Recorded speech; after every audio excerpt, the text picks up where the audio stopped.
This is the LeMay Life Group Bible in a Year. I'll be reading out of the ESV, Genesis chapter 21 through 23. Chapter 21. The Lord visited Sarah as he had said, and the Lord did to Sarah as he had promised. And Sarah conceived and bore Abraham a son in his old age, at the time of which God had spoken to him. Abraham called the name of his son, who was born to him, whom Sarah bore him, Isaac. And Abraham circumcised his son Isaac when he was 8 days old, as God had commanded him. Abraham was 100 years old when his son Isaac was born to him. And Sarah said, God has made laughter for me. Everyone who hears will laugh over me. And she said, who would have said to Abraham that Sarah would nurse children? Yet I have borne him a son in his old age. And the child grew and was weaned, and Abraham made a great feast on the day that Isaac was weaned. But Sarah saw the son of Hagar, the Egyptian, whom she had borne to Abraham, laughing. So she said to Abraham, cast out this slave woman with her son, for the son of this slave woman shall not be heir with my son Isaac. And the thing was very displeasing to Abraham on account of his son. But God said to Abraham, be not displeased because of the boy and because of your slave woman.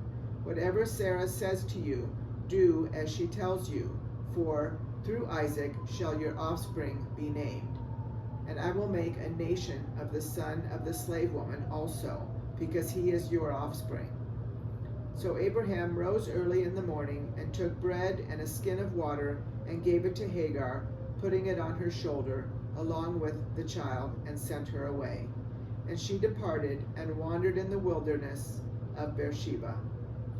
When the water in the skin was gone, she put the child under one of the bushes.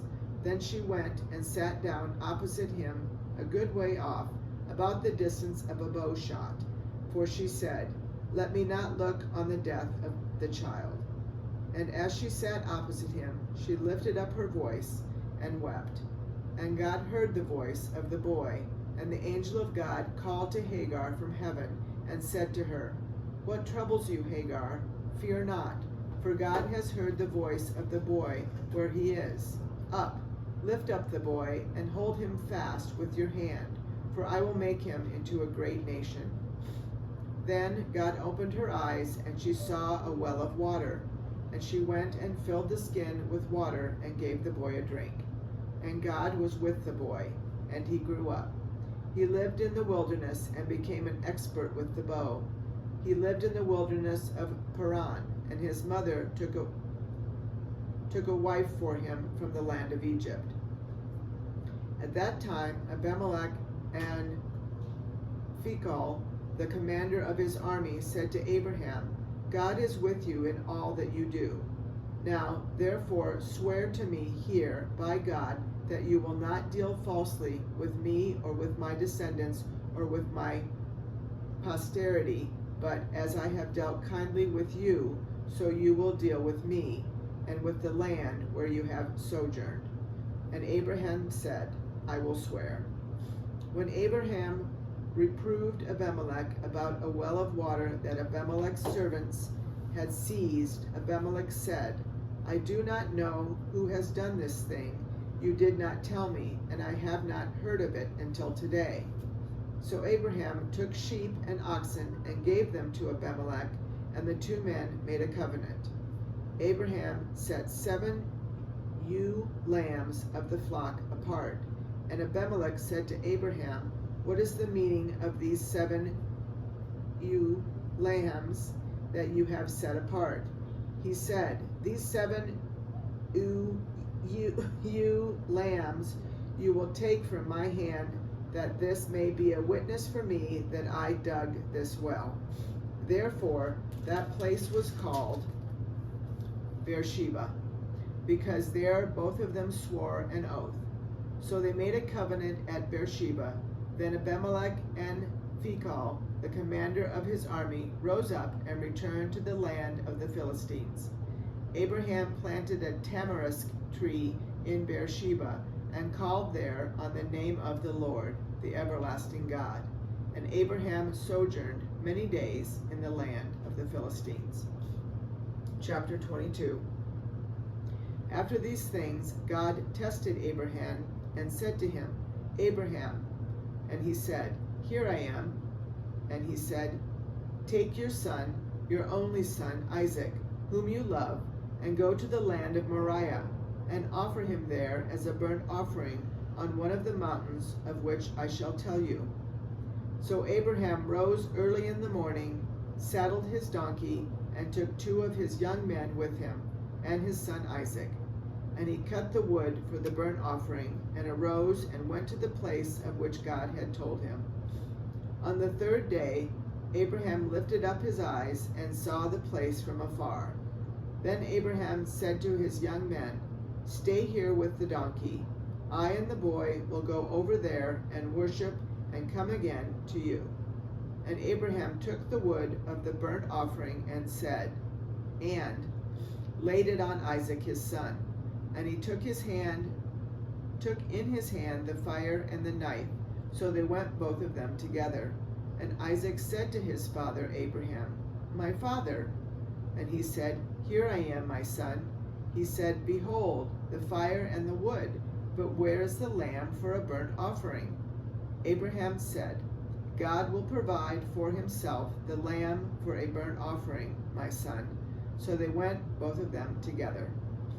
When they came to the place of which God had told him, Abraham built the altar there and laid the wood in order, and bound Isaac his son, and laid him on the altar on top of the wood. Then Abraham reached out his hand and took the knife to slaughter his son. But the angel of the Lord called to him from heaven and said, Abraham, Abraham. And he said, Here I am. He said, Do not lay your hand on the boy or do anything to him, for now I know that you fear God, seeing you have not withheld your son, your only son, from me. And Abraham lifted up his eyes and looked, and behold, behind him was a ram, caught in a thicket by his horns. And Abraham went and took the ram and offered it up as a burnt offering instead of his son. So Abraham called the name of that place, The Lord will provide. As it is said to this day, On the mount of the Lord it shall be provided. And the angel of the Lord called to Abraham a second time from heaven and said, By myself I have sworn, declares the Lord, because you have done this and have not withheld your son, your only son, I will surely bless you, and I will surely multiply your offspring as the stars of heaven and as the sand that is on the seashore. And your offspring shall possess the gate of his enemies, and in your offspring shall all the nations of the earth be blessed, because you have obeyed my voice. So Abraham returned to his young men, and they arose and went together to Beersheba. And Abraham lived at Beersheba. Now after these things it was told to Abraham, Behold, Micah has also borne children to your brother Nahor, Uz his firstborn, Buz his brother, Kemuel the father of Aram, Chesed, Hazo, Pildash, Jidlaph, and Bethuel. Bethuel fathered Rebekah. These 8 Milcah bore to Nahor, Abram's brother. Moreover, his concubine, whose name was Reumah, bore Tebah, Gaham, Tahash, and Maacah. Chapter 23. Sarah lived 127 years. These were the years of the life of Sarah.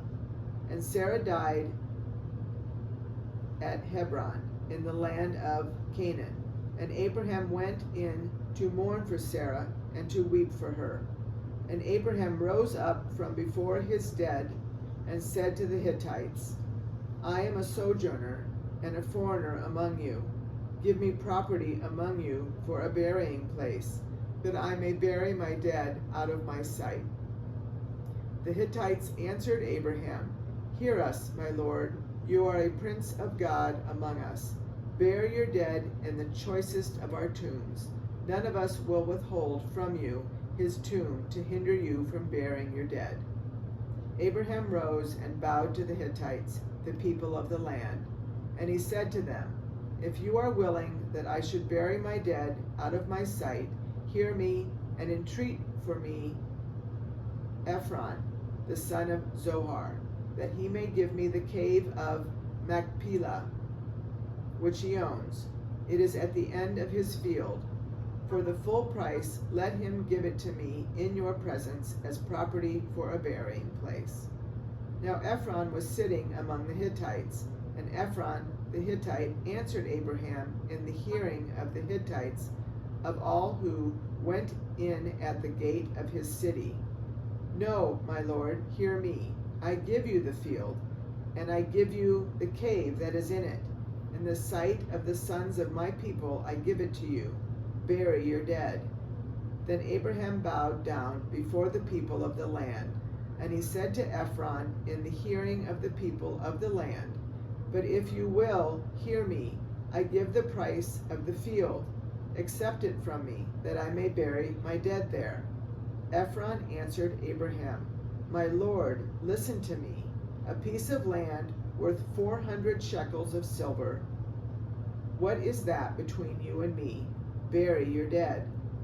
Abraham listened to Ephron, and Abraham weighed out for Ephron the silver that he had named in the hearing of the Hittites, 400 shekels of silver, according to the weights current among the merchants. So the field of Ephron in Machpelah, which was to the east of Mamre, the field with the cave that was in it, and all the trees that were in the field throughout its whole area, was made over to Abraham as a possession in the presence of the Hittites, before all who went in at the gate of his city. After this, Abraham buried Sarah, his wife, in the cave of the field of Machpelah, east of Mamre, that is, Hebron, in the land of Canaan. The field and the cave that is in it were made over to Abraham as property for a burying place by the Hittites.